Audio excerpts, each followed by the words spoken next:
Alright, what's going on, guys? It is April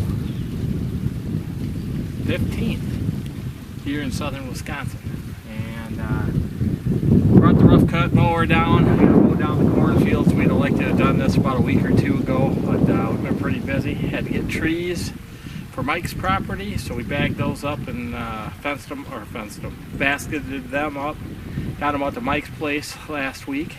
We're going to put those in next week. So I grabbed Mike's mower while I was there. This is what we both use to mow down our cornfield. So I'm going to mow down a little plot here by Mom's plot here in the bottom.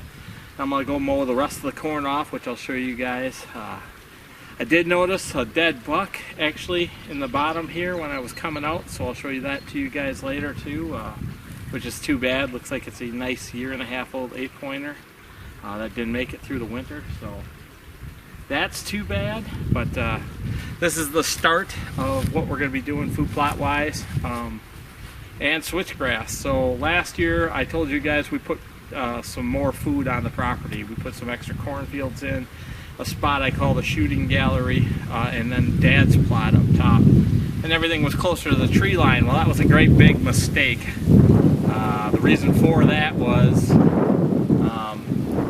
it actually moved our doe bedding up further, which moved our bucks off the property. We still had good bucks on the property, it's just they were coming into the property a little bit later in the evenings, which wasn't giving us a time or a chance to hunt them the way we wanted to hunt them. Hopefully there's not too much wind so you guys can hear what I'm saying here, but we ended up taking a nice buck off the property, which is great, but we did learn from our mistake there. So we didn't give ourselves enough depth of cover. You hear Mike and I talk about depth of cover all the time. So we didn't give ourselves enough depth of cover, so we are going to change that. All those corn plots and everything that's up there is going to be switchgrass this year, and all our food is actually down lower, transitioning to the east and west, which helps keep the deer focused in and moving on our property this east and west, which is what we plan on having happen, which should bring the does back down, which will leave more space for the bucks, and hopefully we'll get a few better buck numbers or daylight movement throughout the year. So that's the plan. We'll see how that works out, but I'm going to start the mower. Going to mow this little spot down here, then we'll move up to the next spots. I'll show that to you guys here shortly. Thanks for watching The Obsession.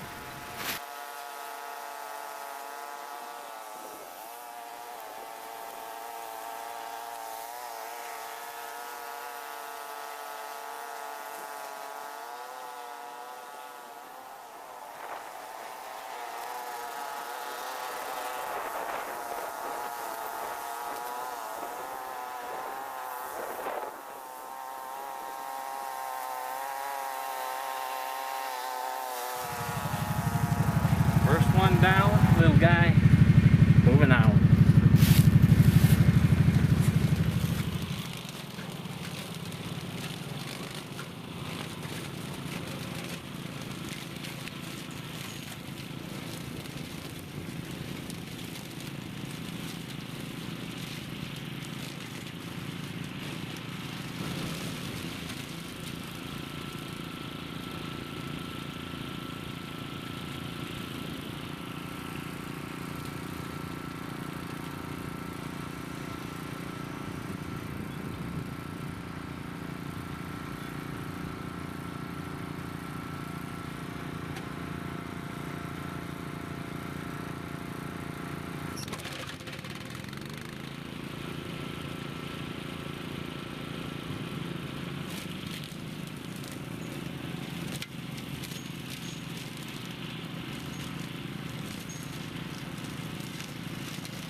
Well, you guys can see those cornfields I've done there.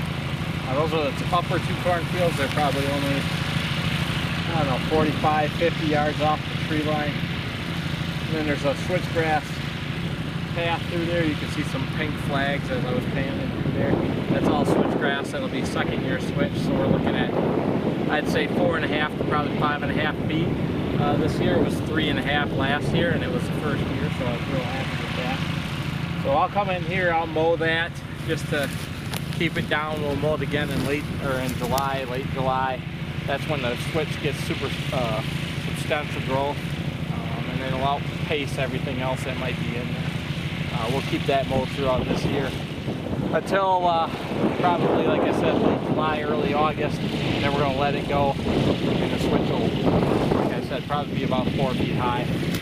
So letting the wheeler cool off. You got a bunch of corn stalks in the front of them. I'll pull that off, so it's kind of getting warm. That being said, we're going to finish up right here, and then we've got our main corn plot down below, level 2. It's probably got about 2 acres of corn in there. We'll have to mow that off. But we'll go back and fill the wheeler up with fuel and the mower up with fuel, and then we'll be done for today. So I think I will end up disking this one time, just because there's so much thatch on the ground that I'm not sure about the switchgrass seed getting through. It's really small, so I'm sure it probably would, but no sense taking a chance. We'll come in, we'll disc it, and then we'll probably end up planting it here the end of April, early May. At the same time, so I'll disc it here in the next week or two. At the same time, if there's any green up, I'll spray it with Roundup, and that'll kill any of that green. And hopefully it'll let our switch establish. We'll keep it mowed this year.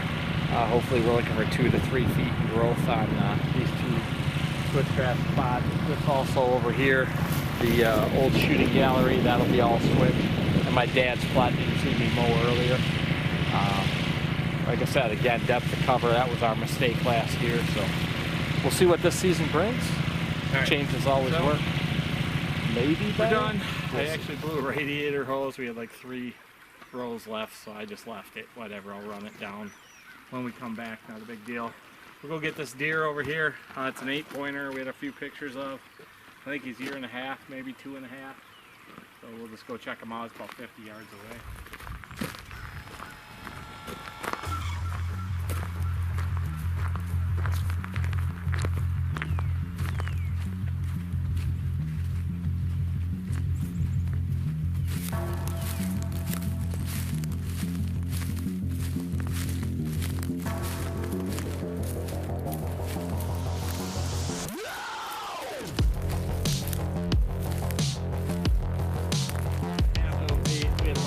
Of him.